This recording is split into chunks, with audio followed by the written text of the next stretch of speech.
Ya no le hagan caso a ese señor. No, yo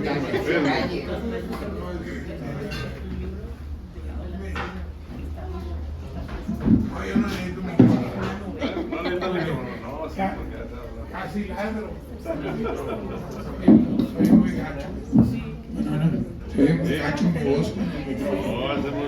Yo hablo fuerte y allá me oye.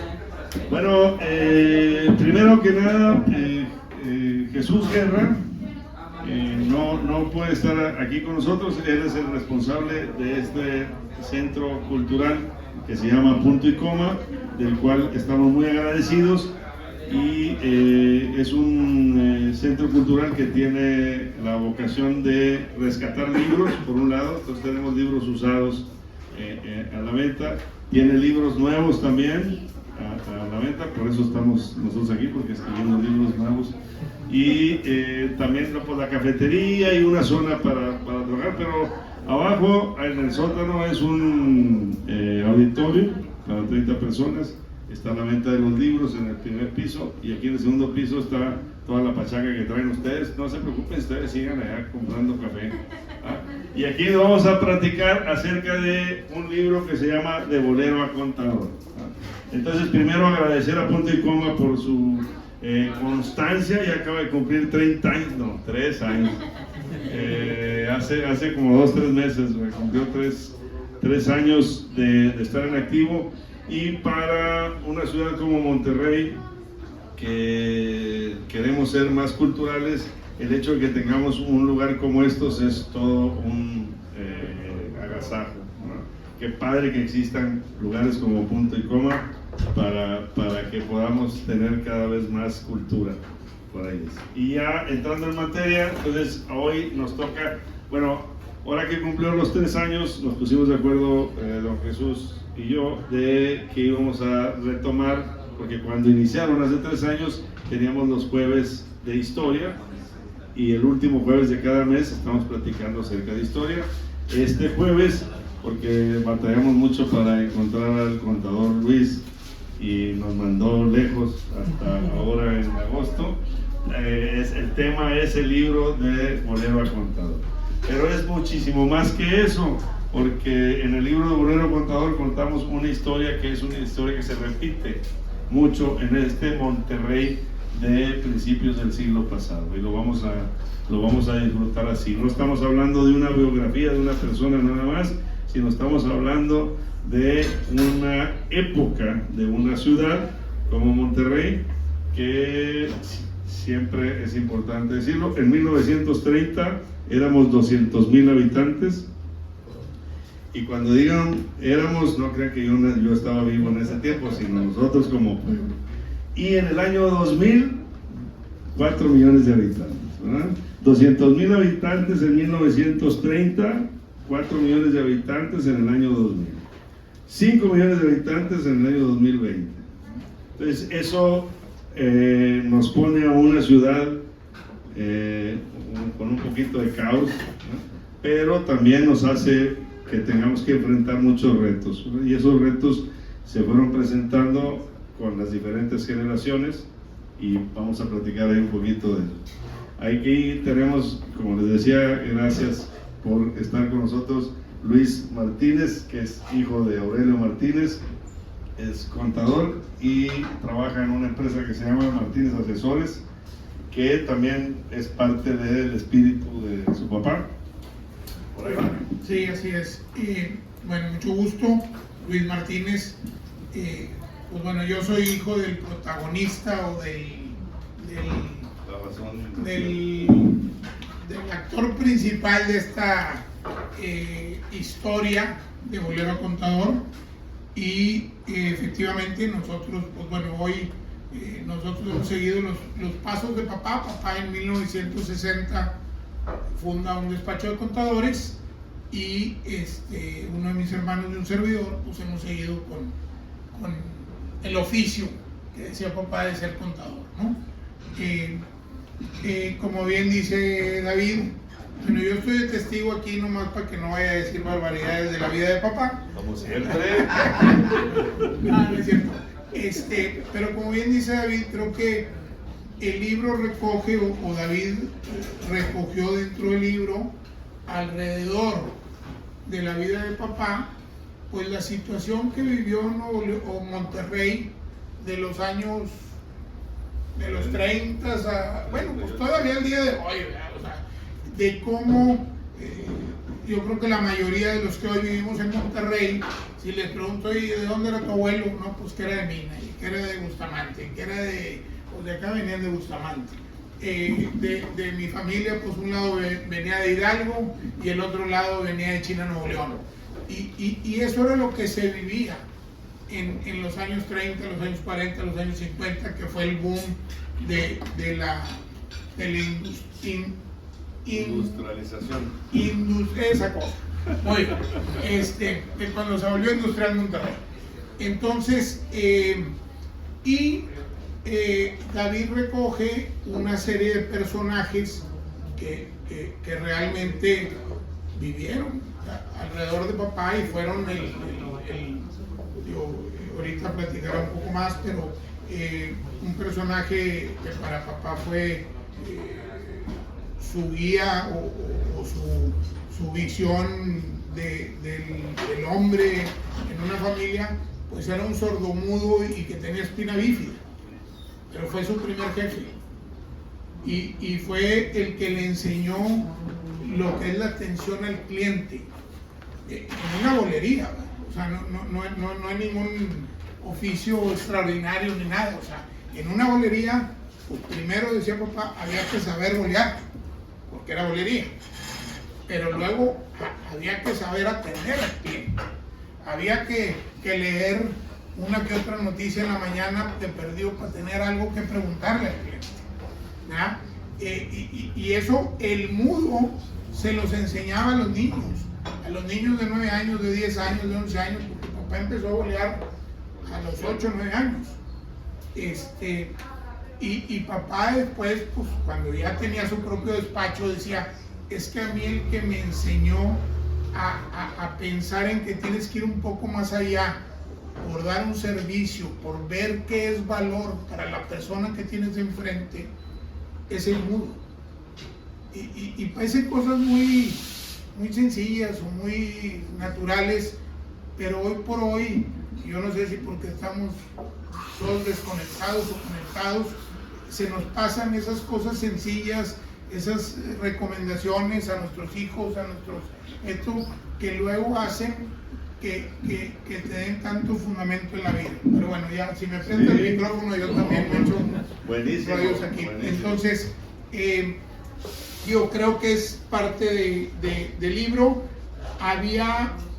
Se le hicieron unas entrevistas a papá ya en su decadencia, empezó con un poquito de Alzheimer, bueno, no un poquito, con Alzheimer completo, pero al principio era poco, y él se acordaba muy bien de su niñez y de toda su infancia y de todo lo que había vivido, y en ese momento hubo una persona que lo entrevistó, pues para hacer un documento muy familiar o muy básico de lo que había sido papá y regalárselo a los nietos.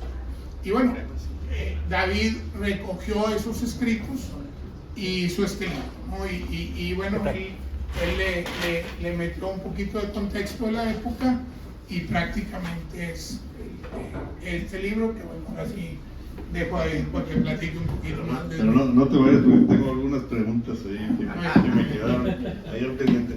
Sí, bueno, la verdad es que primero fue esa necesidad de los hijos de poder mantener la figura de un papá muy esforzado, ¿no? Y entonces pues ellos decían, se nos va nuestra visión de nuestro papá esforzado porque ya nuestros hijos o nuestros nietos ya no la van a tener. Entonces, ¿cómo le hacemos? Pues vamos a escribir un libro. Y empezaron ahí, como dices, trabajando para las últimas entrevistas de su papá, las entrevistas con sus compadres, ¿te acuerdas? Qué bárbaro. Una chulada. Y bueno, pues de ahí fuimos sacando un libro que en principio era con la idea de mantener esta esta visión del papá para la familia, pero nos dimos cuenta en el camino que es una visión importantísima para todos nosotros, ¿no? Una persona que se hizo a base de mucho esfuerzo. Hay un dicho que dice él: yo quizás, no me acuerdo cómo dice, que no soy tan inteligente. Dice: yo no seré el más inteligente, pero para trabajar nadie me gana. Eso decía don Aurelio. Entonces, papá decía: la inteligente es tu mamá. Yo soy el chambeador. Yo soy el que tengo que ganar todos los días. Pero bueno, esa cosa es tan importante en la vida, porque el que una persona diga que para algo nadie me gana, pues tiene que ser una persona que ya se caló, ¿verdad? Ya se caló fuerte, y luego que diga que para trabajar nadie me gana, pues es muy valiente, ¿verdad? Pero muy conocedor de sí mismo. Entonces dice: quiero salir adelante, pues tengo que, o sea, pues me toca esto, es importantísimo. Y repito, hay 500, para no exagerar, Aurelios Martínez en esa época en Monterrey, que lograron hacer de nada todo. Y ahí es donde está lo valioso, ¿verdad? Todo, me refiero a, no estamos, bueno, tuvo una posición económica que pudo sacar adelante a sus hijos, viajar con su esposa, aunque él no quería gastar, también vamos a platicar, y una casa, un ranchito, pero no era eso lo que buscaba. O sea, él buscó un sustento, un grupo de amigos, un hombre de palabra, una persona que nadie le podía reprochar, y eso es el éxito, ¿no? O sea, tenemos una persona de éxito que empezó de nada, ¿no? Y ahí está la clave. Tiene razón, me quedo muy corto en los 500 de esa época, porque si Monterrey había 300,000 habitantes, pues 200,000 habitantes se aventaron a esa manera de ponerse a chambear, de ponerse a hacer una trayectoria de donde no los podían reprochar. El valor a la palabra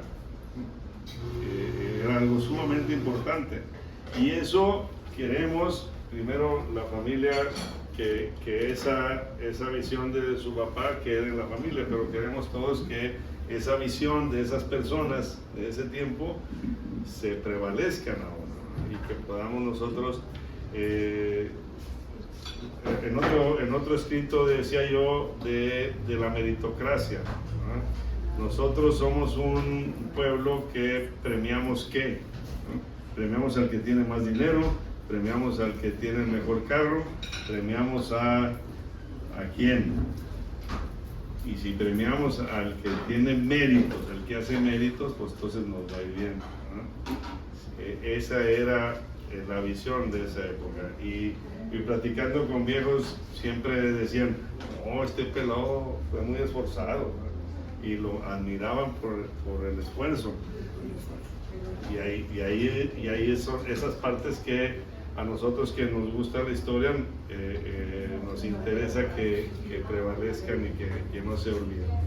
Entonces, partiendo de ahí, no tenemos, es más, tengo varios meses de no verlo, no hay un plan de trabajo de que vamos a decir primero punto A, B o C, pero así es como salen estas cosas, de manera de charla de amigos. La idea es que también, si ustedes tienen comentarios o dudas, algunos ya me dijeron que habían leído el libro, en cualquier momento. Esta es una plática de café, que está muy bueno el café, ¿no? Y que lo podamos ir haciendo hasta que nos corran, ¿no? Entonces por ahí nos vamos. Hay un tema que lo pusiste en la mesa del mudo, pero antes, una vez me platicaste que tu papá se compraba 2 camisas iguales. Es que luego no me acordaba si era tu papá o no. Pero el chiste es de que don Aurelio se compraba 2 camisas iguales para cortarle a una segunda bolsa. No sé si era papá. Porque le gustaba siempre traer doble bolsa. Doble Eso sí es bolsa, cierto, eso sí es sí. cierto. Y tenía que tener las A lo plumas mejor siempre. mamá te platicó eso. Sí. Porque sí me acuerdo que mamá le quitaba de las camisas viejas y le ponía doble bolsa. Yo sí me acuerdo. Él necesitaba tener una camisa con doble Sí, a bolsa. él le gustaba siempre traer doble bolsa porque tenía muchas plumas. Y pues es contador, ¿verdad? Y era cuando eran contadores de lápiz, ¿no? De computadores. O sea, no existía la computadora. O sea, todo era, siempre traía el color, pluma roja, pluma azul, pluma negra. Y al otro lado tenía el marcador amarillo. Y siempre traía doble bolsa. Eso sí es cierto. Bueno, entonces sí me platicó ahí tu mamá. Y yo siempre me acuerdo de ello porque luego a veces me pongo una camisa que no tiene bolsas. Sí. Entonces no tengo ni dónde ponerme el de este. Y me acuerdo, dijo que padre don Aurelio que siempre traía doble bolsa en sus camisas. Bueno, regresando a la parte del mudo. Es un personaje. Como todos los libros, la idea de que no tengamos un solo personaje principal, sino se van haciendo un montón de personajes. Y como escritores, ahí Jaime no me va a dejar mentir que luego te encuentras con algún personaje que pudiera ser su propio libro, ¿verdad? Una historia fascinante. Este sordomudo que pues, realmente debe haber sido sordo y con la sordera no se desarrolla la voz. Por eso nosotros cuando hablábamos de los niños sordomudos, que creo que ahora ya hay muchas formas de ayudarles, pero en ese entonces pues ahí sí era. Y yo logré rastrearlo a que él era bolero del indio azteca. En un tiempo sordomudo y dices espina bífida, o sea, era jorobado. Y no podía, tenía que andar en muleta. Entonces de jovencito andaba boleando en el indio azteca. Y de alguna manera, que siendo sordomudo y con muletas, pues imagínense, se pudo hacer de que le dieran el puesto de bolear del Mercado Juárez. Entonces en la calle Juárez, en la fachada del Mercado Juárez, que actualmente ya está modificado, allí a la banqueta había un puesto de bolear. Y él, ya grande y con espina bífida, pues necesitaba boleros. Y se le ocurrió ir a la primaria que está ahí en Juárez y del Llano para reclutar boleros. Y ahí es donde Aurelio, estudiando en la primaria, levanta la mano y dice: yo quiero ser bolero porque de esa manera puedo darle más a mi mamá. Y se va a bolear con el mudo. A lo mejor al ratito ahí que Luis nos platique un poquito de la historia anterior, pero él ya estando en la primaria, levanta la mano y dice: yo me acepto. Entonces, estudiaba y se iba caminando las 5 cuadras de del Llano a Aramberri para bolear. Y en la boleada, el sordomudo les va enseñando a trabajar. Y también don Aurelio platica de la diferencia entre los que sí aprendieron a bolear bien y entendieron el valor del trabajo y los que no. Hubo un compañerito que luego más adelante en la vida se lo encuentra recogiendo maletas en el aeropuerto. Y no, pues él no siguió los consejos del sordomudo y pues se quedó de bolerito para seguirle ahí.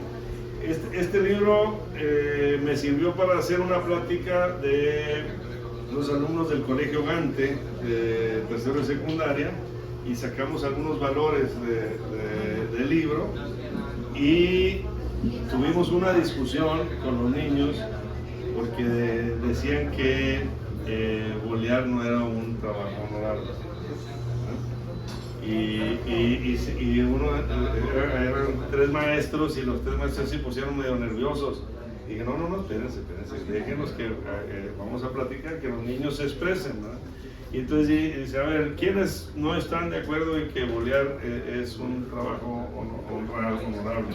Y pues, varios levantaron y dicen, ¿por qué dicen eso? Porque no te da lo suficiente para mantener una familia. Entonces dice, estamos enfocando a los niños a que cuánto tienen que ganar para que sea honorable el trabajo, ¿no? Y eso fue el año pasado. Entonces, seguimos platicando y yo pues, traté de hacerles entender de que la honradez no tiene nada que ver con la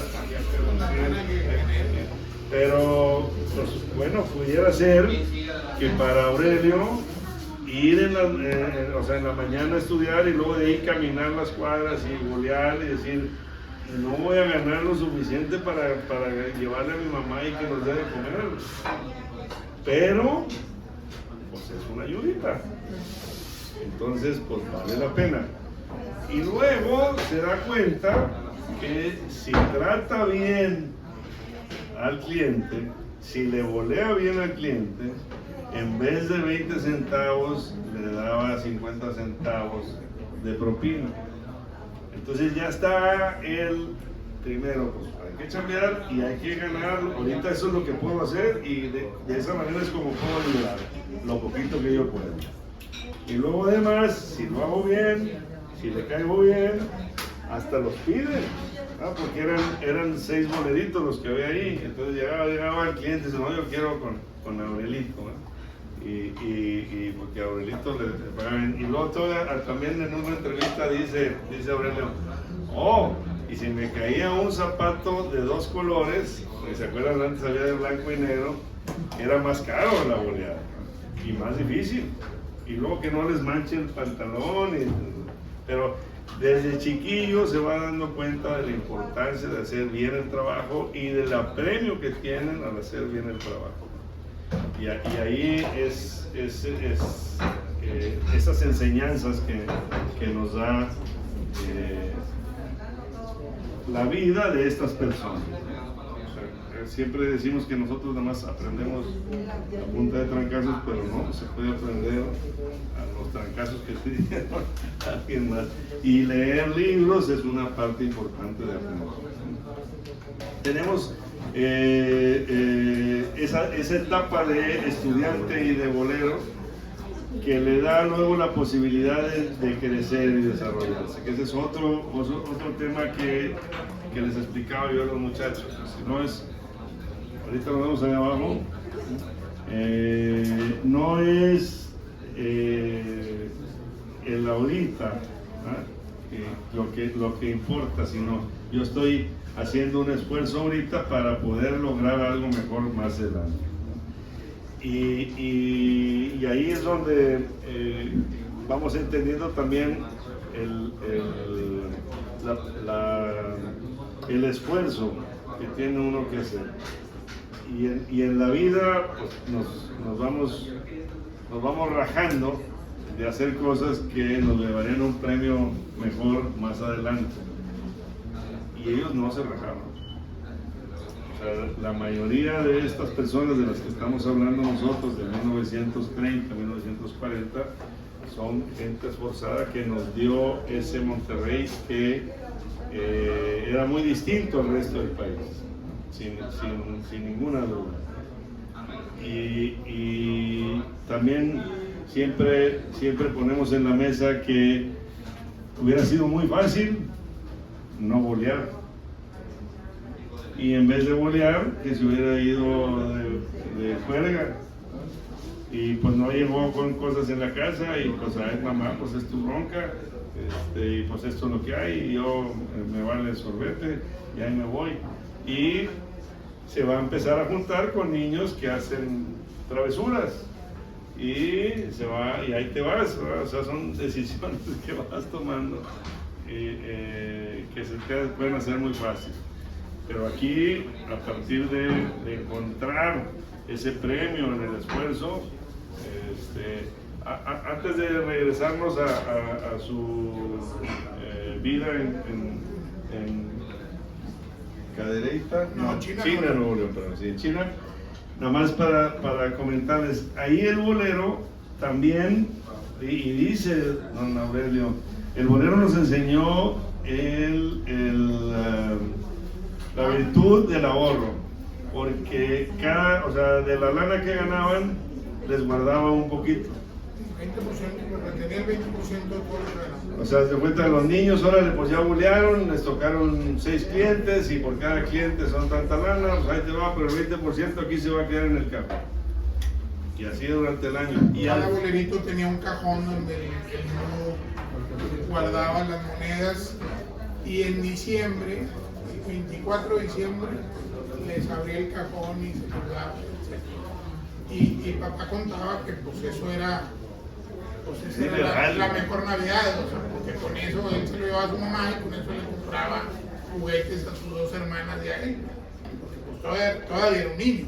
Dice, y en algún año que ya estaba más grandecito, pues eso valió para cambiar el refrigerador viejo que ya no funcionaba, y cosas de esas, ¿no? O sea, el tema del ahorro, que parece algo muy cotidiano, muy sencillo, que se ha ido perdiendo, porque las nuevas generaciones traemos un tema más de inmediatez y de disfrutar el momento, y luego ya veremos cómo lo pagamos. El mudo les enseñó cómo el ahorro temporal pues, puede ser un sacrificio temporal pequeño, pero luego es un beneficio mayor, ¿no? Bien, entonces nos ubicamos, estamos en la avenida Juárez, del Llano, donde está la primaria, Miguel F. No, la primaria, la secundaria, sí, la primaria, no, esa fue después. Pero ven, la primaria de un lado y la secundaria número 1 del otro lado, del Llano, y el mercado Juárez, que está en Aramberri y Juárez. Y el niño, pues esa era su vida, porque él vivía en la secundaria número 1, porque su mamá se dedicaba a limpiar la escuela secundaria número 1, y como parte de su trabajo le dieron un salón para vivir ahí. Y entonces vivía en la secundaria número 1, donde su mamá trabajaba, estudiaba en la primaria ahí enfrente, Garzamelo, y bajaba las 5 cuadras para trabajar de bolero. Un trabajo que él solito se lo apuntó, y que el dinero que ganaba se lo daba a su mamá para que pudieran tener un poquito de mejor vida en este tiempo, pero que fue una lección de vida para él, para poder sustentar su próximo futuro, que era estudiar después de la secundaria. Bueno, no, se dedicó a la secundaria después de la primaria, y de ahí seguir para hasta ser contador y luego tener su propio despacho. Pero vamos a platicarles un poquito de nació. Me voy a mi abuelo. Mi abuelo pues, nace en 1890. Mi bisabuelo, abuelo de Aurelio por el lado de su mamá, don Guillermo. Y mi abuela, pues, venía de 2 familias de China, Nuevo León, que eran pues, de las familias más acomodadas. Y si aquí en Monterrey había 200,000 habitantes, pues en China yo creo que había 2,000, 5,000, no creo que hubiera más.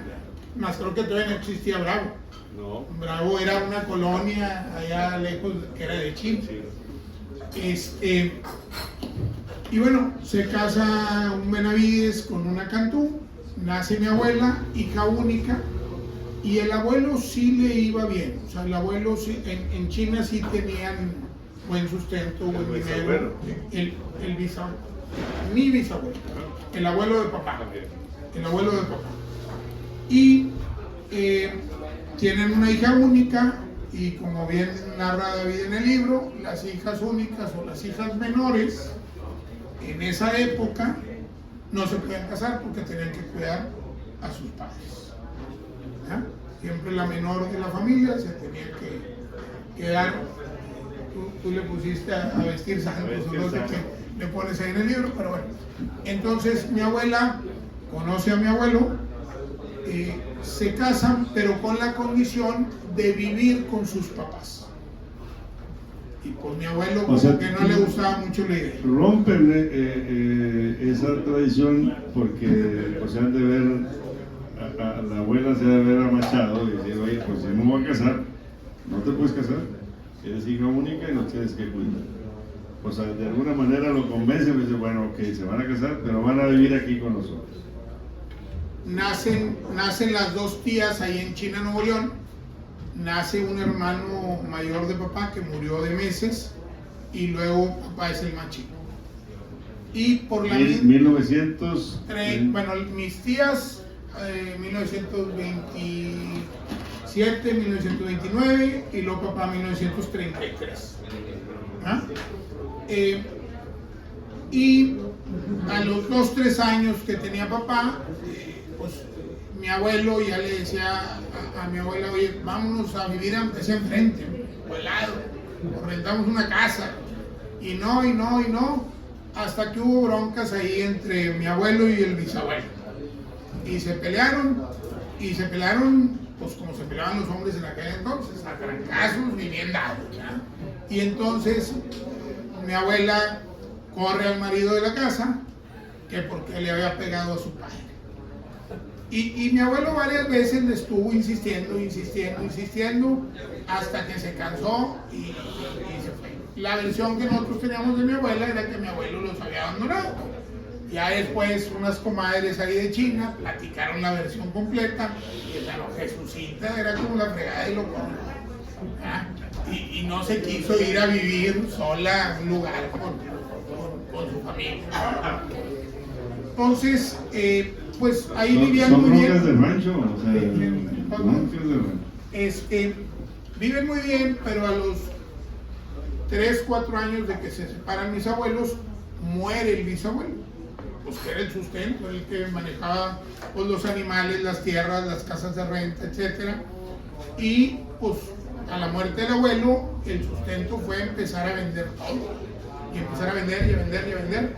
Y para cuando mi papá tiene 7 años, pues ya no quedaba casi nada. Y entonces tienen que emigrar o se vienen a Monterrey. Por un lado, mi abuela tenía un hermano de crianza, que es otro personaje y otra situación de la época.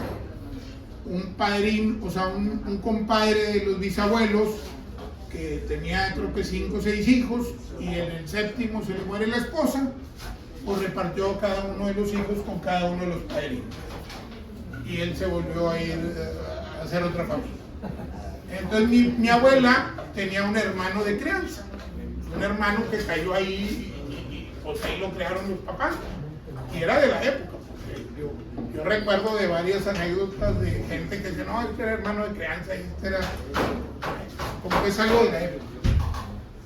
Sí, y se daba mucho, o sea, ahí volvemos otra vez a las costumbres de los pueblos, en donde, pues, para empezar, la mortandad era mucho más que ahora, y la posibilidad de criar a los niños era muy importante, que se criaran en una familia. Entonces, en vez de mandarlos con los abuelos, como pudiéramos pensar que ahora se hiciera, ahora es menos común porque hay menos mortandad, pero ahora pensaríamos que los abuelos entrarían al quite.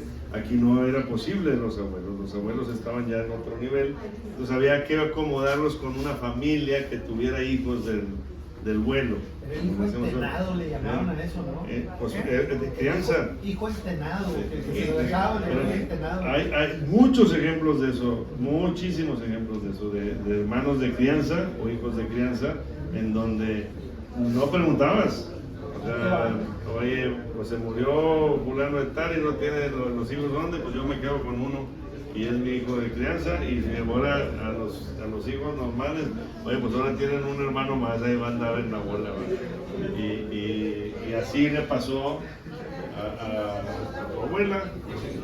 Ese hermano de crianza que batallamos para encontrar si era Bonaventura o Buenaventura. Y tú sacaste ahí de unos libros que era Buenaventura Tijerina, en ese entonces ya era secretario de Educación en Monterrey.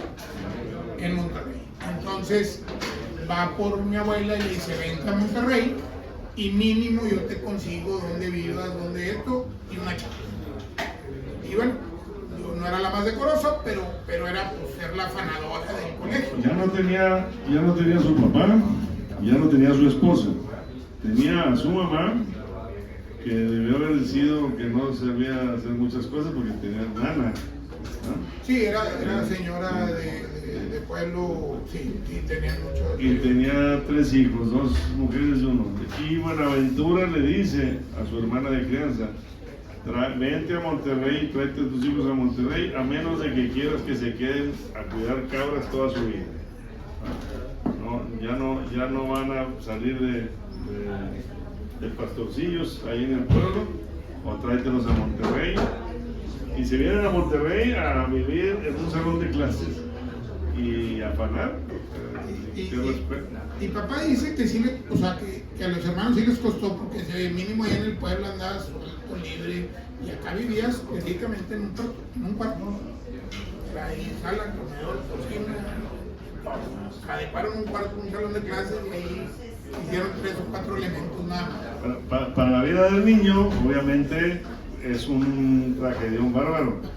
O sea, en el pueblo no te das cuenta que eres pobre, pues el pueblo ahí está el monte, ¿verdad? Ahí están todos en el monte y pues no perros y parques y ríos y lo que tú quieras. Y aquí en la ciudad, pues para empezar no conocía a nadie, una ciudad que todavía eran poquitos habitantes para nosotros, pero para un niño del pueblo pues era un gentío. Y llegar al salón de clases que perdió el año además. Sí, lo hicieron repetir primero de primaria. Llega primero de primaria porque no tiene otra, y sentarse al lado de a ver quiénes y sin conocer a nadie ahí. Y ahí llegan, lo hacen repetir primero de primaria y creo que segundo o tercero de primaria donde le dan la oportunidad de ir a trabajar a la bolería del mundo. Pero papá también cuenta que como había que, o sea, la condición de vivir en esa escuela era que tenían que limpiar todos los salones de clase. Y entonces entre la mamá, las 2 hermanas de él, pues había que limpiar todos los salones de clase y los baños, etc. 2 turnos. 2 turnos, en la mañana y en la noche. Y entonces pues había que ir a la escuela, regresar, limpiar los salones, comer, irte a bolear, regresar en la tarde, en la noche, volver a recoger los salones para luego hacer la tarea y dormir. Y papá te lo contaba con un gusto, o sea, porque era un niño, papá siempre fue muy inquieto y muy estar todo el día, yo nunca me tocó verlo sentado en la tele, o sea, él era inquieto. Platicaba, me dice, qué esperanzas de que viera a mi papá sentado viendo un juego de fútbol americano. A uno que le guste. Entonces llegan a Monterrey en 1940, exactamente, y ahí empieza, bueno, esta parte de la bolería, esta parte de la vida que platicaba ahorita David. Y estando en la bolería y trabajando en la bolería, había un pedacito, yo creo que debe ser un 2x5, no era más, porque me tocó conocer el lugarcito. Y dice papá que llegó una señora que era viuda con una niña y que le pidió al mudo que si le daba permiso que en ese pedacito poner ahí algún lonches o tacos o algo para vender. Y órale, pues todos los chavillos, ayúdenle a la señora y vamos a traer unas mesitas y con madera y aquí vamos a hacerle unas barritas para que ponga el puestecito y etc. Hoy por hoy, pues es la taquería Juárez. Así empieza la taquería Juárez con esta viuda, con una hija de la edad de Aurelio, más Sí, o más menos. o Y ahí pues estaba en el mercado Juárez, al lado de la bolería, y el mudo no le pidió nada, cambio, era nada más, bueno, pues vamos a ayudarle. Y empezó a vender las enchiladas a $1 la orden de enchiladas. Y no nada más eso, esa platicaba tu papá, que la señora les calentaba el lonche a los niños. Pues ya estaba la plancha ahí, entonces pues les ayudaba a los niños que llegaban de la escuela a bolear, y en ratitos que tenían pues podían comer algo, un taco o algo que traían, y la señora se los calentaba ahí en la plancha. Esa taquería Juárez es otra historia, que podemos ver en otro libro. La hija sigue el puesto de la taquería Juárez, y en una ampliación de la taquería, del mercado Juárez, que hubo al menos 2 ampliaciones fuertes, cierran en un tiempo, y la hija sigue ofreciendo los tacos en donde vivían, que era una cuadra al oriente. Emilio Carranza. Pues donde está ahorita la taquería Juárez. Emilio Carranza. Sí, correcto. No, Galeana. Por Galeana. De Juárez, No, por Galeana. era Juárez, luego Guerrero, y Galeana. y sí. La Galeana. Ahí vivía la señora y tenía todavía el puesto ahí al lado de la bolería, pero pues, le cierran porque iban a remodelar. Pues no puedo dejar de recibir lana, entonces mientras voy a hacerlo en mi casa. Y tuvo éxito, y ahí se acomodó, y ya de ahí se hizo la taquería Juárez, que esa señora, muy amiga de tu papá, tuvo 3 hijas. Y todavía don Aurelio decía que le gustaba mucho ir a la taquería Juárez, pero no le gustaba tanto porque no le dejaban pagar las hijas. Como las hijas sabían que papá había sido de los que había ayudado al inicio, nunca le dejaban pagar. Otra de las historias de esas solidaridades entre Sí, que antes se daba natural, o sea, oye, ¿puedo usar aquí? Sí, pásale, y aquí le ayudamos, y aquí esto, para poder que tenga una manutención. sin conocerla. Y las hijas actualmente son las encargadas ahí de la taquería Juárez. Pues ya son las nietas. Sí, Bueno, si las nietas, las hijas de la niña. de nuestra... Sí, las hijas de la niña. Y eso es parte de la boleada. No nada más eso, platicábamos de que si no hubiera boleado, qué amigos hubiera tenido, pero los amigos, compañeros que estudiaban su primaria y boleaban acá, se juntaron y dijeron, ¿qué vamos a hacer? Y vamos a terminar primaria, y les dieron oportunidad de estudiar comercio. Y ahí van los niños, eran como 4 o 5 amigos de la primaria, pero papá decía, esos eran los riquillos, yo era el que tenía que jalar. Con los que entré a comercio eran los que sí tenían. Y entraron a comercio, y bueno, están en comercio yo creo de los 13 o 14 a los 17, 18, y mientras está en comercio, empiezan a buscar gente para los archivos de los bancos, y contrataban a chavos de 15 y 16 años, ¿sí? Pues, lo contratan. Entonces, en 3 semanas deja la bolería. Pero luego dice papá, oye, pero yo los sábados y los domingos me iba al obispado, que en ese entonces el obispado pues ya eran las casas de las gentes de dinero, vamos a llamar, de aquí en Monterrey, los Zambrano, los Elizondo, los Garzazada, etcétera, que se habían ido para allá. Y dice papá, yo me iba con mi cajón y me sacaban 10, 12 pares en una misma casa. Y entonces el sábado y el domingo, boleando, sacaba más que lo que me pagaban en el sueldo del banco. Y dice, y eso era puro ahorro, puro ahorro, puro ahorro, puro ahorro. Eso, y luego que vendieron unas tierritas allá de China de un familiar que les habían dejado, fue lo que les hizo poder comprar una casa en la colonia Mitras, que pues ya fue la colonia popular que se desarrolló después del obispado. Tú ahí sabes mucho más de la historia de yo. Ya te fuiste mucho más para adelante. Pero bueno, entonces él logra estudiar comercio y se encuentra. ¿Por qué estudió comercio? Porque era una manera de que podían estudiar y trabajar luego. O sea, iban a poder conseguir chamba mientras estudiaban. Pero luego se da cuenta que esa chamba que podían conseguir no le daba lo que le podía dar de bolero, pero no le daba ahorita. La boleada ya era el tope y el comercio era algo que iba empezando a hacer.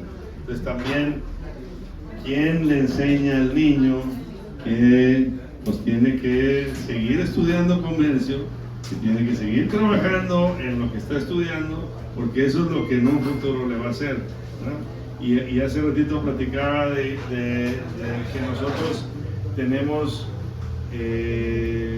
personas mayores que les fue muy bien en la vida y se nos hace muy fácil, ¿no? Decir, no, pues él tiene todo, qué suerte, qué suerte tú.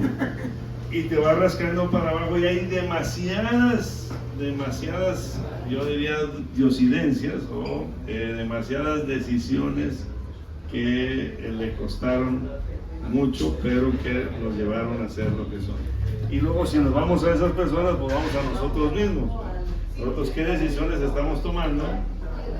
¿Qué y a dónde nos van a llevar? ¿No?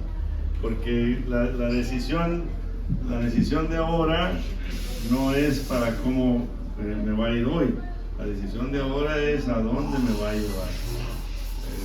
Si estamos haciendo lo correcto para dónde nos va a llevar. Y digo, también comentaba, yo creo que don Aurelio, pues en retrospectiva, a lo mejor no le dio tiempo de pensar en qué hubiera pasado si esto hubiera pasado el otro. Él se arrancó para adelante y a chambear. Pero una de las cosas que decías era, y que papá lo decía mucho, era que había gente que tenía un talento natural, pero luego no se ponía a chambear y a ser constante.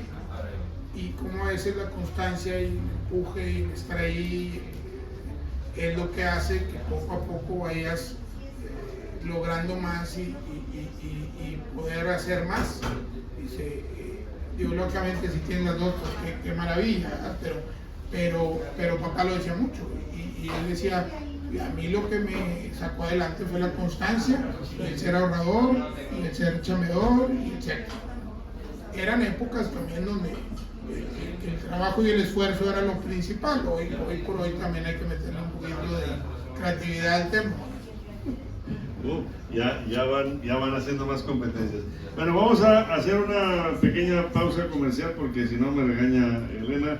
Primero, este libro que estamos hablando de Bolero a Contador se vende aquí en punto y coma y lo pueden obtener en el piso de abajo, junto con los demás libros de Soy Norestense que tenemos, pero ahorita pues estamos platicando ahí de Bolero a Contador. Y la otra es que Elena tiene un calendario de los recorridos que hacemos por los diferentes pueblos para nos dice ahorita y ahorita regresamos porque nos falta todavía muchas cosas que le pasaron a Aurelio. Hola, buenas noches, tardes. Aquí en Soy Norestense nosotros a lo que nos dedicamos principalmente, aparte de David con sus libros, es hacer recorridos culturales y llenos de historia aquí alrededor del noreste. Más que nada, principalmente en Nuevo León.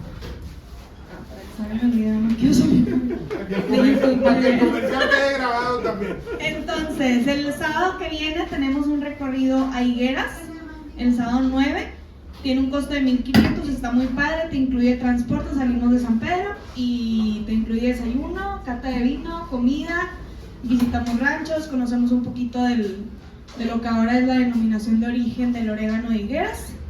El 23 de agosto tenemos recorrido Allende. Domingo 24, uno nuevo que es con niños. Bueno, todos son con niños, no son de cantinas. Pero vamos a unos huertos, a que aprendan a hacer su huerto, cómo se maneja y todo eso. El 28 de agosto volvemos a tener plática aquí, último jueves del mes como todos los meses. El 30 de agosto recorrido por Monterrey. Y ya. Sí, esos son los recorridos que tenemos ya programados en agosto, para que en la página o aquí con Elena, para que si quieren de una vez ir reservando. Con 300 o 400 pesos pueden reservar, traemos terminal, aceptamos transferencia o efectivo. Entonces, si alguien quiere, puede levantar la mano y le puedo tomar su datos. Hemos encontrado nosotros que Soy Norestense, nos dedicamos a promover la cultura del noreste. Entonces promovemos la cultura del noreste a través de los libros, muy importante que leamos. La gente que lee se conoce a sí mismo, no hay ninguna duda de eso.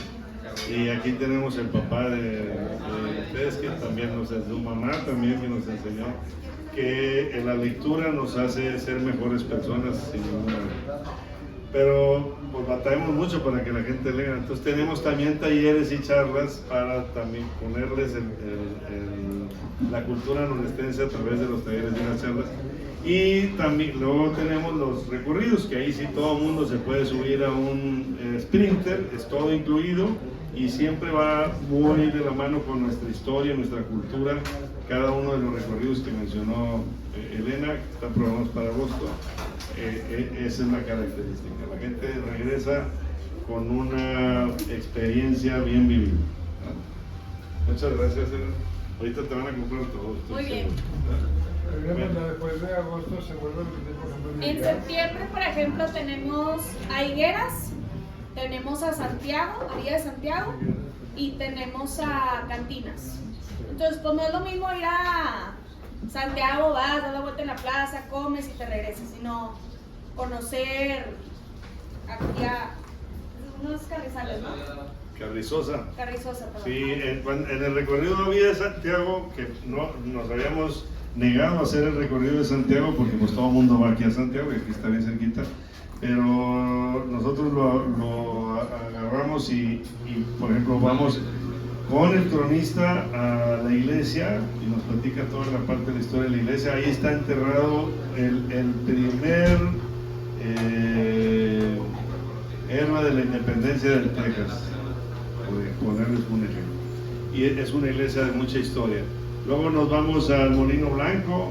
Nosotros tenemos más de 30 moliendas ahí en el Valle del Pilón, que es de Cadereyta a Linares, pero ya nos quedan muy poquitas. Una de ellas es el Molino Blanco. Luego nos vamos a la fábrica de hilados El Porvenir.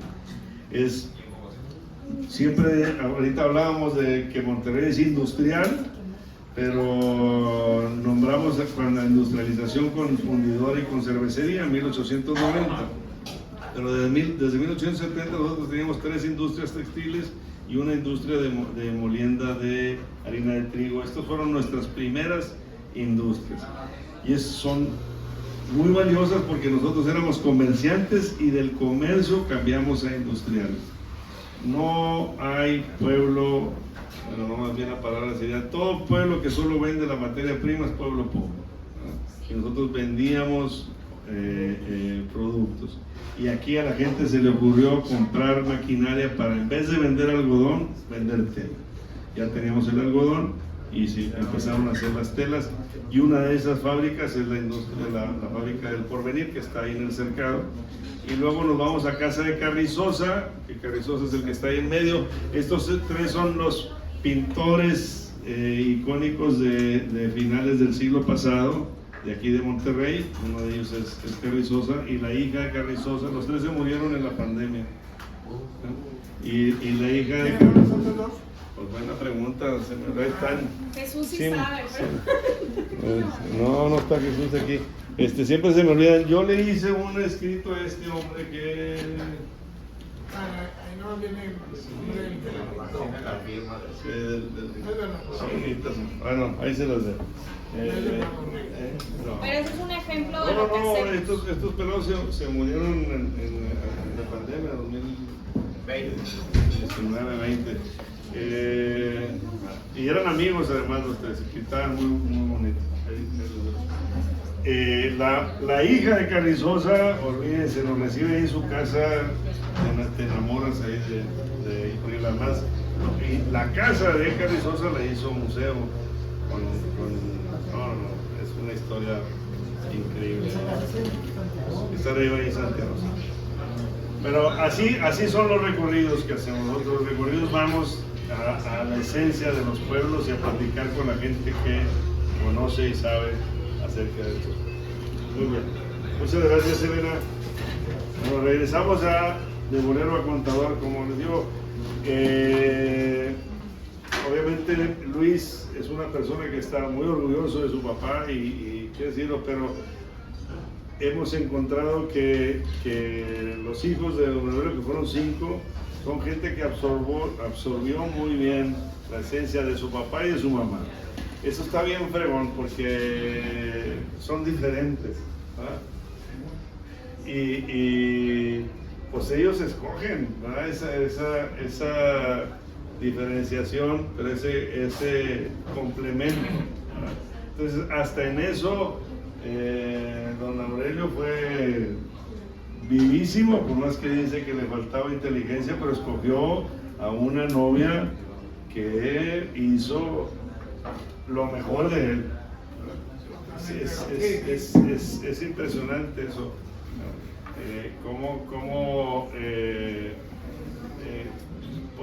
¿Cómo les diré? Como que ahora que vemos estos divorcios tan fáciles de hacer, tú estás apostándole a tu vida, estás trabajando por tu vida y estás escogiendo una compañera de vida, bueno, y del otro lado igual, ¿no? También la mujer está escogiendo un compañero de vida que para tu mamá no debe haber sido nada fácil, porque el papá de tu mamá pues no veía con tan buenos ojos que su hijita se casara con un pelado que andaba chambeándole mucho, pero pues a ver. Bueno, para el papá cuenta que él compró su primer carro, que pues en aquel entonces era a los 24 años. Y ya con su dinero, o sea, todo bueno, creo que compró uno antes que estaba muy destartalado, pero ya de agencia, dijo, porque lo saqué de agencia, fue a los 24, 25 años, unos meses antes de conocer a mamá.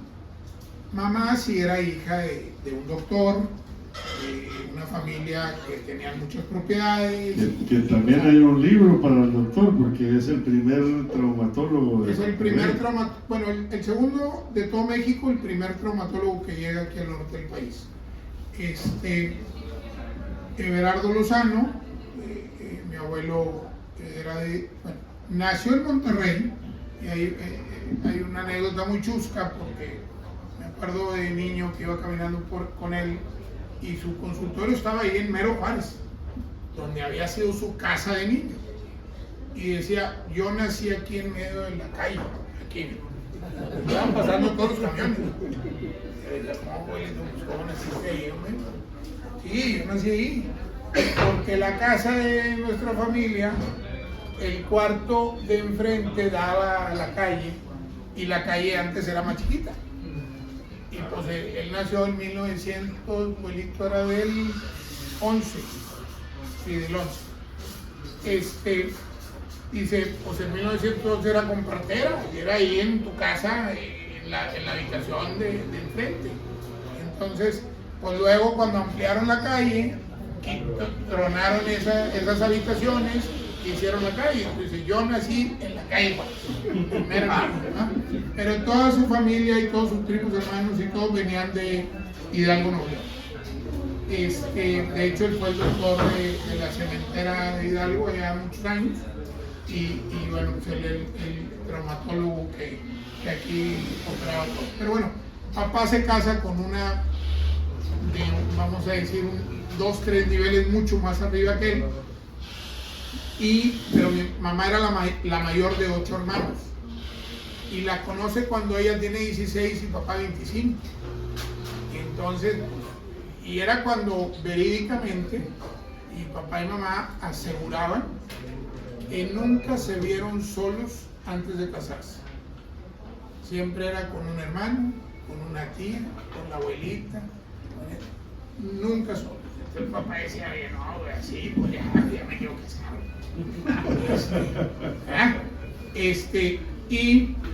Pero no la conoces. Y empiezan, bueno, pues a salir, y la salida era caminando a la iglesia y regrésate, o caminando a cenar, pero con 2 de los hermanitos al lado, y esas eran las salidas. Y entonces ya cuando Ustedes mamá, vamos a poner un chaperón, mamá de 17 años, pues papá ya va y habla con el abuelo. El abuelo pues tenía sus dudas de papá, aunque veía que era un buen hombre y chambeador, pero tenía sus dudas. Y le dice, oye, pues espérate mínimo a que tengas los 18 años. Y que te gradúes. Y que te gradúes. Porque y me traes el título, porque si no, no te la suelto, ¿no? Entonces papá se apura a sacar las 2 materias que le quedaban y a sacar el título. ¿Y tu mamá le ayuda? Mamá le ayuda ahí a la tesis. Papá él decía, yo siempre fui un estudiante ahí valiente. Mamá no, mamá siempre fue de las inteligentes. Pero pues se casó a los 18 y ya no siguió estudiando. Bueno, el día que cumplió 18 años mi mamá, ese día se casaron. En martes a mediodía. Ya le cumplieron.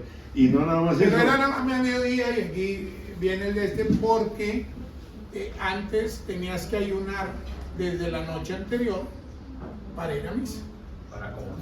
Para comulgar en misa. Por eso las bodas eran temprano, las bodas de iglesia eran temprano, para que ya pudieran comer.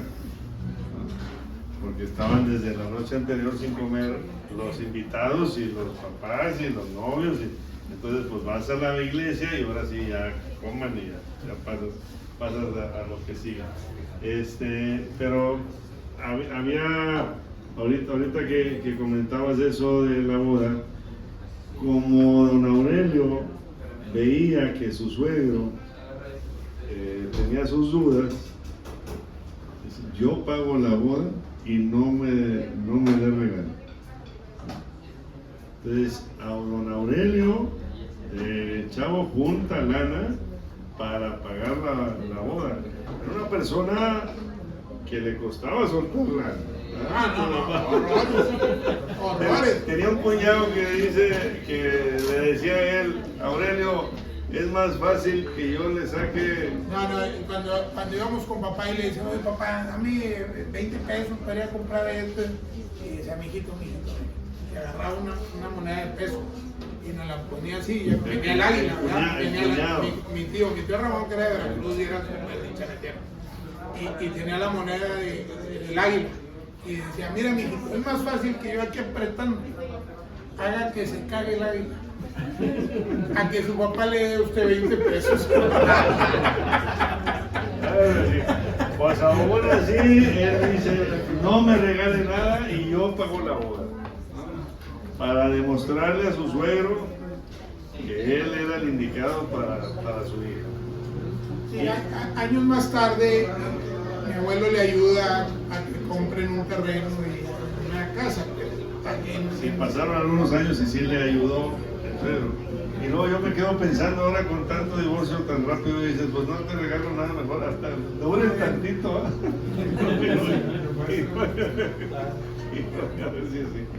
Pero son parte de las cosas que vas aprendiendo y don Aurelio las contaba de una manera muy natural, ¿verdad? Pues eso fue lo que le pasó y eso fue lo que tuvo que vivir y era levantarse en la mañana. Yo siempre digo que en la cultura norestense lo más importante es la determinación, ¿no? A diferencia de muchas otras cosas. Podemos tener muchas cosas diferentes, pero la determinación se da en todas las gentes que hemos estudiado que han logrado algo de sobresalir. Son determinados. Y la determinación va mucho también en no mirar para atrás en la decisión que ya tomaste. O sea, oye, es que fíjate que hubieras hecho no sé qué cosa. No, oye, es que fíjate es que si lo hubieras dicho no sé cuál. Y hay una manera de responder a eso que lo hacían nuestros abuelos, que decían, ya dije.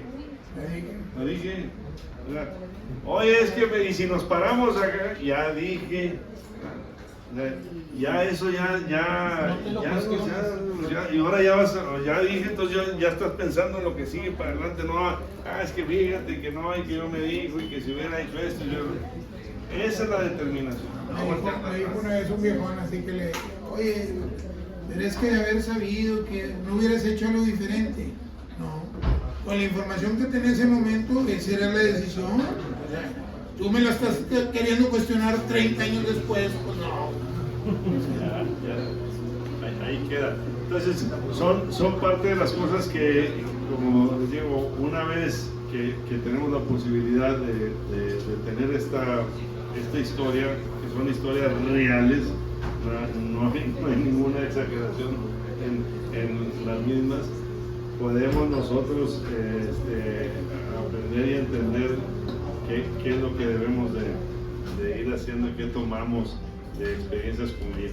Y la mayoría de las veces que me ha tocado, la gente que me dice que lo ha leído es que se identifica con un abuelo, con un tío, con un papá, con cosas que le han pasado, y ese es el chiste, ¿verdad? Porque son casos de la vida real y que nos permiten tener experiencias de otros que las podamos aquilatar. Y yo creo que y lo que recoges tú es ese tiempo y ese espacio de ese momento. Pues hay miles de historias similares con los mismos valores, con los mismos principios, muy del noreste. Y bueno, lo que empezó como un proyecto para dejar a los nietos o a los bisnietos y que conocieran de dónde venían, pues David lo que centró magistralmente, y bueno, ahí está el libro. A sus órdenes, a cualquiera. Sí, a ver, ¿alguien quiere comentar algo? Aquí a los dos no nos para de hablar.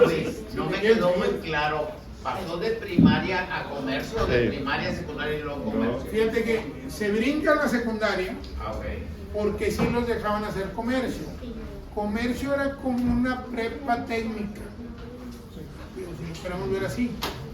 Pero como que se la brincan porque se dan cuenta que había mucha necesidad de gente que les supiera las cuentas de los números y eso era lana rápido, porque la mayoría no tenían papá, no tenían eso, o sea, y entonces se la brincan, pero cuando quieren entrar al contador privado, que ese ya era arriba de comercio, Profesional.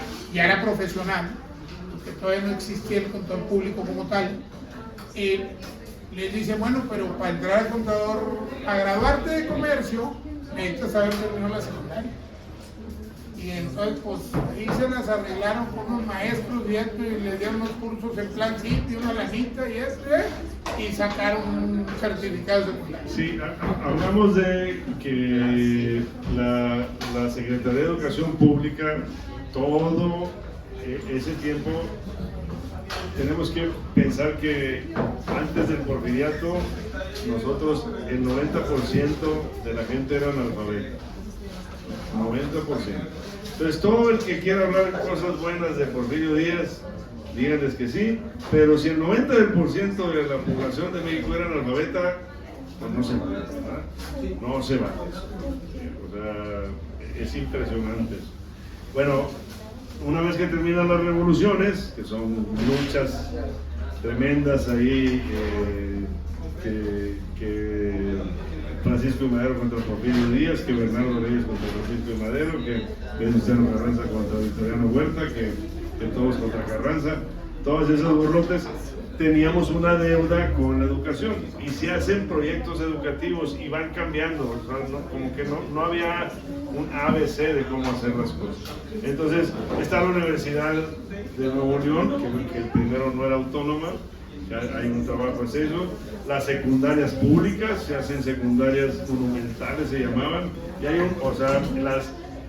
había escuelas privadas que luego se hicieron facultades de la universidad, y hay todo un borlote ahí. El caso es que ellos pueden estudiar comercio y trabajar en el comercio, y terminan eso y quieren seguir estudiando, pero entonces tienen que rivalidar secundaria para poder hacer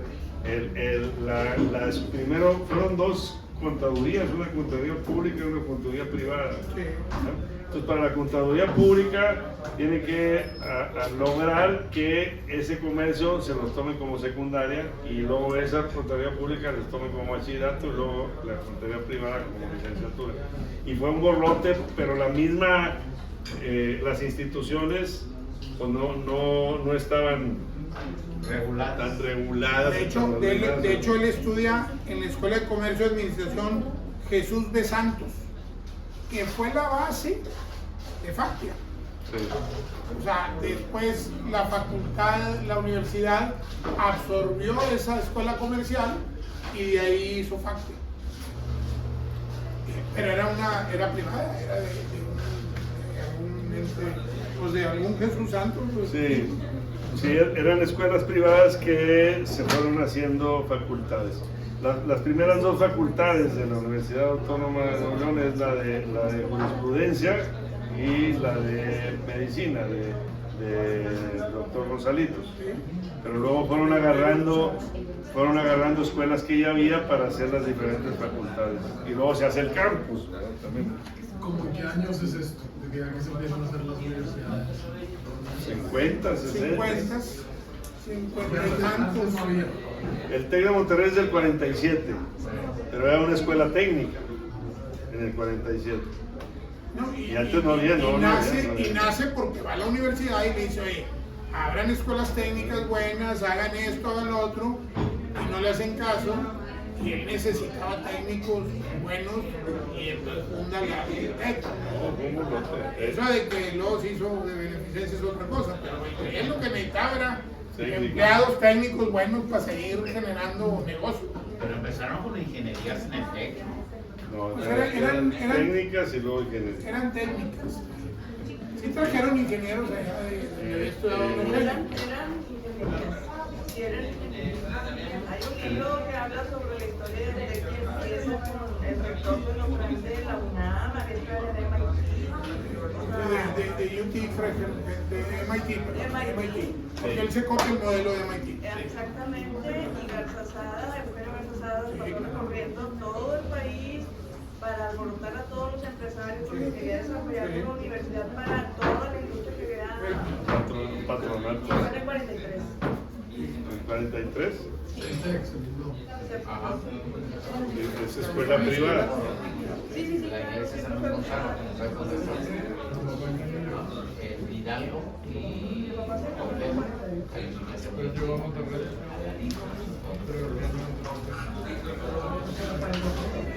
Su papá fue de los primeros. Mi papá se escribió el segundo día, por eso sé.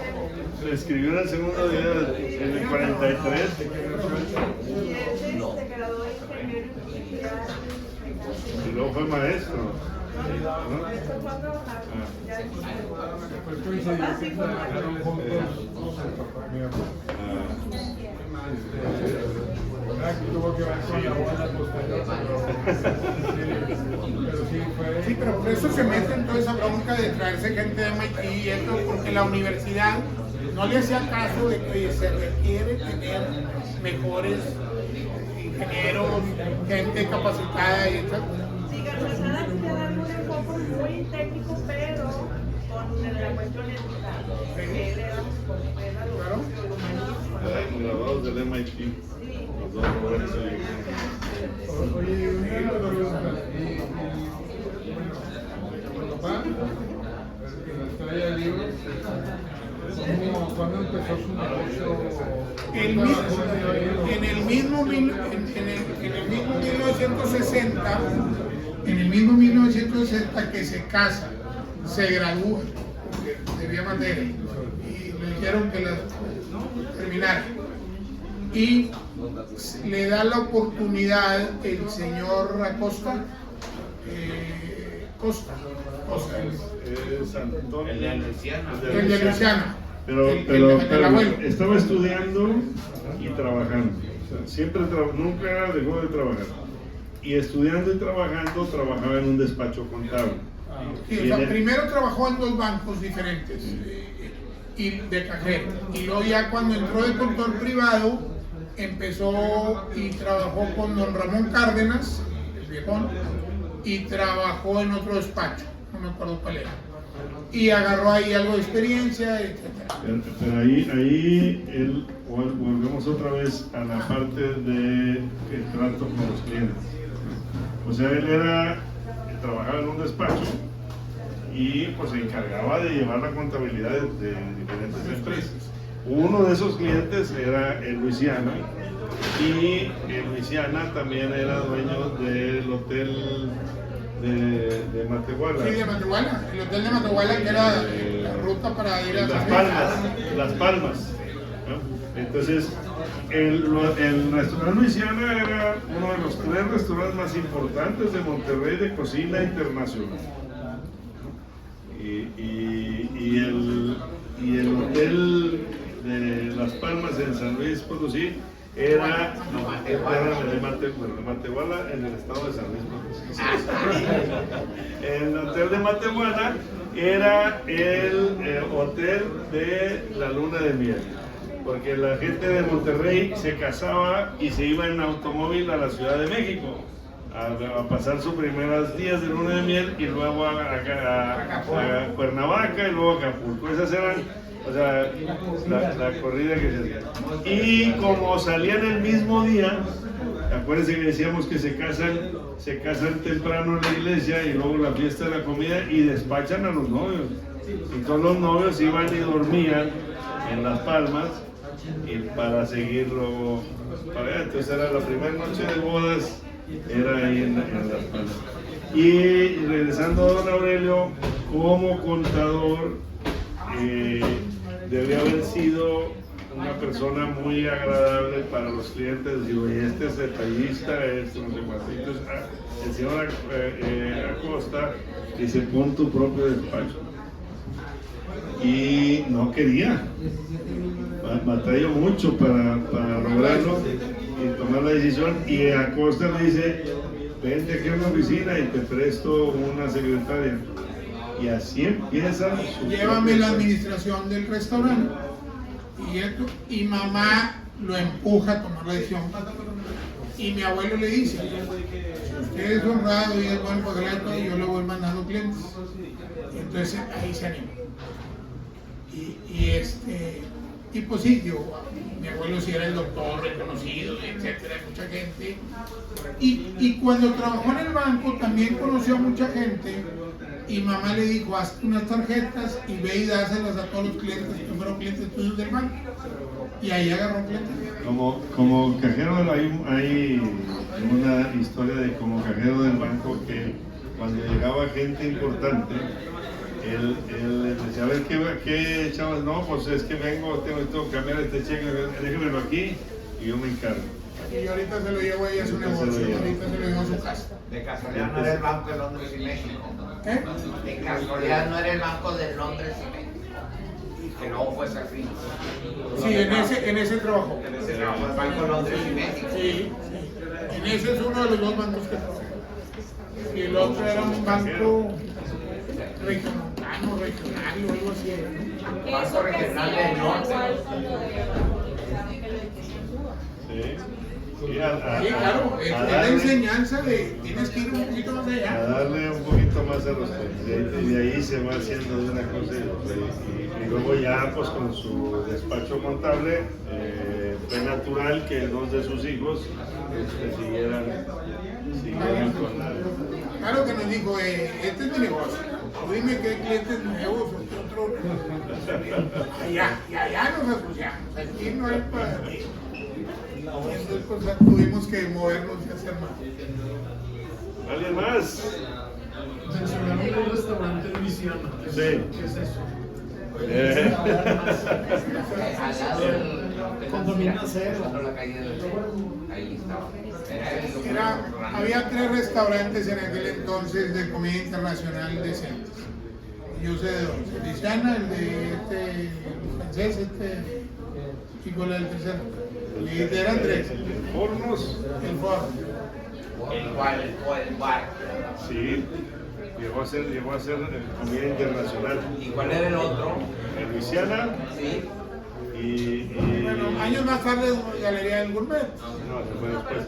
No, el casino Monterrey, cuando el Galería del Gourmet primero trabaja en el Casino Monterrey y hace comida internacional.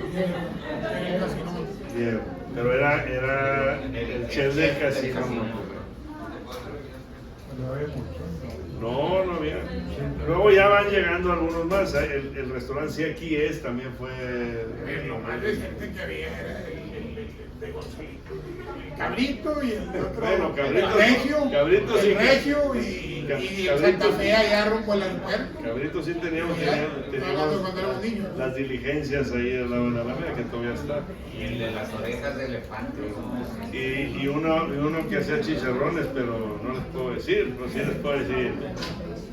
¿Cuándo empieza la enramada? ¿Pero en qué año empieza? En el 58. Don Jesús.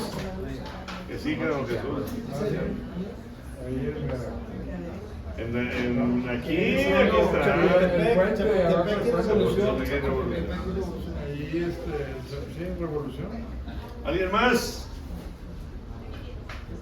¿Usted tiene dudas? El tema del accidente, ¿cómo lo superaron? Sí. Bueno, más adelante ya todos casados, ya todos, papá dormita en una ida a Reynosa y se voltean y mamá quedó muy mal. Hubo 6 semanas en cuidados intensivos. Y me acuerdo que cada vez que llegábamos con el doctor y le decíamos, ¿cómo va? Pues decía, pues está en cuidados intensivos. O sea, la línea más delgada entre la vida y la muerte se llama cuidados intensivos. Ahí está tu mamá. Tuvo 6 semanas en cuidados intensivos, otras 6 semanas en el hospital y luego varios meses para recuperarse. Pero ahorita no le alcanza. Ahorita de 82 años anda el tingo al tango y no le alcanza. Pero fue algo que le pesó mucho. Sí, papá, fíjate que después de ese accidente él se sentía muy mal porque el daño más grande lo había tenido mamá, pero papá era una persona que se recuperaba y seguía adelante y siempre con humor y siempre con esto, pero sí fue algo que lo mermó mucho. Después del accidente como que se calmó, la verdad es que ya tenía algunos años ya trabajando menos y atendiendo más a mamá y viviendo, disfrutando más sus nietos y todo. Ya estaba en una edad de jubilarse. Pero como quiera se recuperaron y siguieron para arriba y para abajo. O sea, ellos eran muy independientes y andaban para todos lados, etc. Ya cuando empieza con el Alzheimer, pues sí, ahí sí de plano ya tuvimos que ponerle a alguien que le ayudara y todo, porque pues, se nos perdía. No llegaba a la casa de repente, llegaba 3, 4 horas después. ¿Qué pasó? No, fui con unos amigos. Hay un tema que siempre platico ahora porque estamos trayendo huevo orgánico de higueras y me dicen ¿qué diferencia hay de un huevo normal a un huevo orgánico? Y yo digo, bueno, pregúntenle a don Aurelio en su libro, porque ahí ya grande, él se desayunaba 3 huevos diarios, ¿no? Era de esa gente y no se iba una manzana, o sea, era muy metódico, era como la gente de antes que seguía sus pasitos, y entonces un día llega con el doctor y dice, pues tienes colesterol, tienes que dejar de comer huevo. No puedo dejar de comer huevos, o sea, toda mi vida desde que tengo uso de razón me como 3 huevos diarios en la mañana. Total, ya había comprado un ranchito, una quinta, una ese campo acá por el barrial, y se le ocurre poner gallinas. Algún compadre le debe haber hecho, total, pone gallinas y empieza a consumir huevo de las gallinas.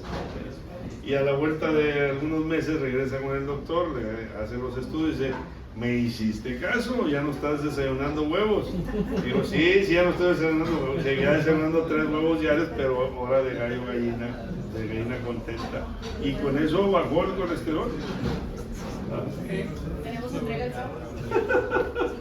Oye, yo te quiero preguntar algo. En alguna ocasión, en una convención de ventas en IMSA, en Industria de Monterrey, pero antes de los 90, yo creo en el 89, hicieron la presentación de un perfil muy similar a lo que están aquí contando, de un bolero exitoso.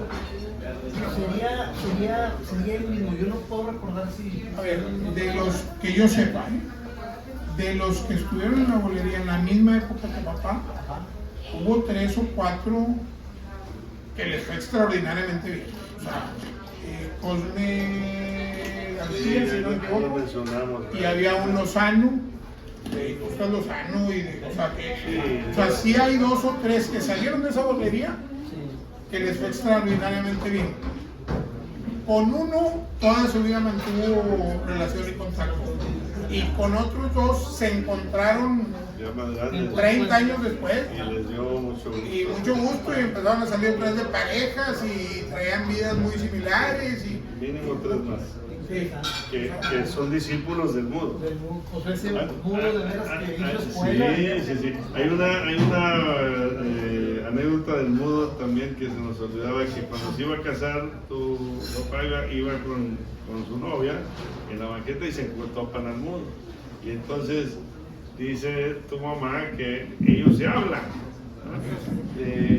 Y pues él ya más grande, Aurelio, pero pues con toda la experiencia de haber convivido con el mudo, que la novia se queda, que traen, hombre, que les pasa, que traen, y dice, no, ya me dijo que si va a serio esto, que si nos vamos a casar, ya dije que sí, y está invitado a la boda. ¿A qué hora y dice, no, ya lo invité de padrino, dice que él va a pagar el vino.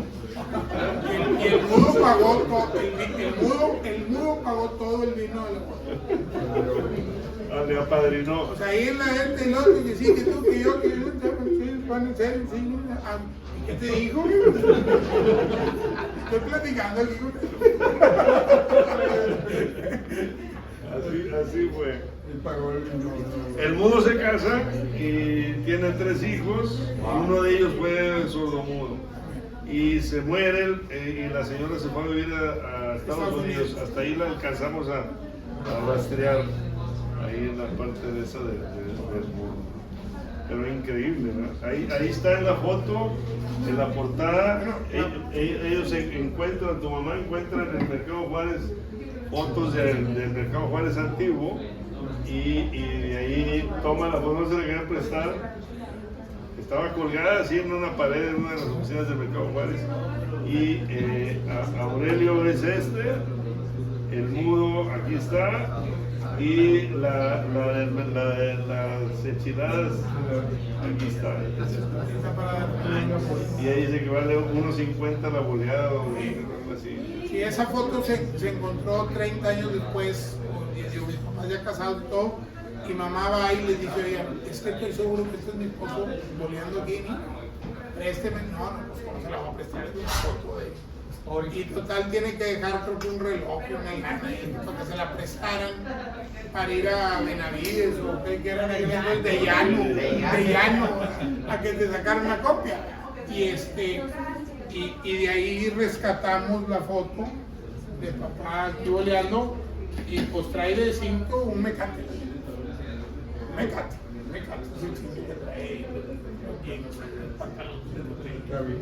Y ahí está el mudo y ahí está la barrita de la señora.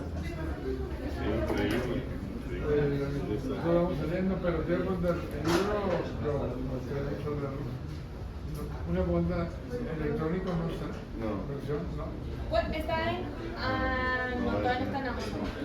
Pero lo puedes poner en No, pero aquí ¿Dónde? Aquí lo compras. No, yo sé, lo que pasa es que a mí me gusta leer electrónico, pero si veo electrónico, prefiero leerlo electrónico. Todavía no. Porque no hay leído nada de Kindle ni nada de esas cosas. Sí, algunos libros, pero estamos haciendo Sí, soy novestense, lo estamos haciendo en inglés ahí. Y historia de Nuevo León, lean el de Guerra en Tierra Viva, extraordinario.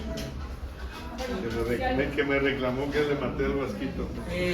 No lo mataste. El micrófono. Dice que se quedó adentro de la mina. Yo todavía tengo esperanzas de la ver cuando. Adelante, Fernando. Muy bien. Espero no estar como mezclando personas en la historia, pero había una persona que ofrecía este servicio de traumatología en un banco con unas tarjetitas de presentación. ¿Estoy mezclando cosas o...? No, es que el traumatólogo era su suegro. Era mi abuelo. Entonces, ¿a quién le hicieron la sugerencia? No, mi abuelo le dice, oiga, hace sus tarjetas y lléveselas a sus antiguos clientes. Es el que, abuelo, sí, o sea, Aurelio, muchas gracias. Muchas gracias. Mañana te vemos ahorita. Nos vemos mañana. Gracias. Felicidades, Gracias. Estamos. Dame la fecha de Higueras. Sí, por favor. Aurelio trabajaba de cajero en un banco. Y como cajero en un banco aprendió a dar un servicio plus a ciertos clientes, ¿no? Entonces esos ciertos clientes ya llegaban con él. Oye, no seas malo, hay un depósito, ya me tengo que ir, pero ahí te encargo este depósito. Y ya, bueno, sí. Y este cliente del banco se sentía muy identificado con ese cajero que le hacía esos favorcitos que no se está brincando ninguna de las trancas, pero en vez de que se quede haciendo fila y esperando, pues ahí se lo iba a hacer en su momento. Ya él, a la hora de poner su despacho contable, su esposa le dice, oye, tus contactos del banco, haz una tarjetita y mándales tu tarjetita para que sepan que tú ya estás teniendo un despacho contable y si necesitan de tus servicios. Entonces esas personas cuando ven que el muchacho cajero del banco tiene un despacho contable y les había ayudado mucho, pues yo sí quiero que él me lleve la contabilidad. Y vámonos, 1960. La esposa sí sabía de networking.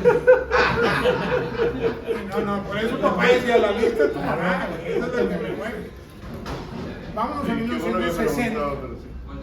La gente que iba al banco era la gente que eran los dueños de los negocios, que iban con el corte del día y depositaban y hacían la... O sea, ellos iban personalmente. No había transferencias electrónicas, no había pagos por ningún tipo, no había... O sea, había que ir a sacar la raya del banco para venirle a dar las monedas y los billetes a la gente. Entonces, los que iban al banco, pues todos tenían su changarrito y su negocito. Entonces mamá le dice, oye, aprovecha que mucha gente te conoce y ahí es donde te puedes independizar. Y ahí empieza su negocio y empieza dándole servicio a esos ex clientes de cuando él trabajaba. Luis, ahí aplica el dicho aquel detrás de un gran hombre hay una gran mujer. Sí, no, papá si decía mucho. Si tú conoces a Malicha, que es con todo respeto, la Luis, olvídate. No, papá decía, mira, si yo no me hubiera casado con tu mamá, hubiera sido un pelado de media tabla, de medio pelo, hubiera hecho ahí algún negocito y alguna cosita. Tu mamá era la que ahora le mueve, le sigue, Bueno, y hay muchas más cosas, porque también construyeron casitas y todo, pero es para que lean el libro, ¿verdad? Mucho más. Sí. Muy bien, pues muchísimas gracias. Pero bueno,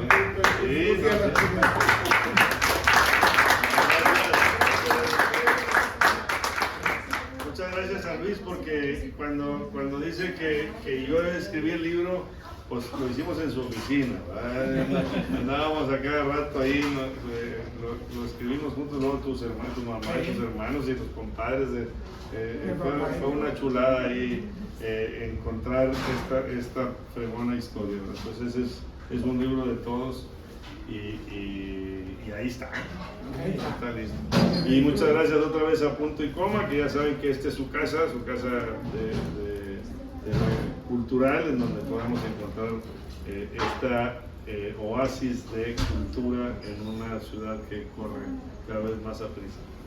Y aquí nos veremos el jueves 28 de agosto también. A ver ya tenemos el tema. Muchas gracias, Luis.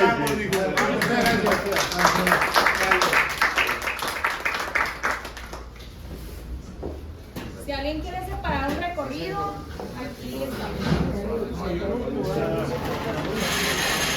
Oye.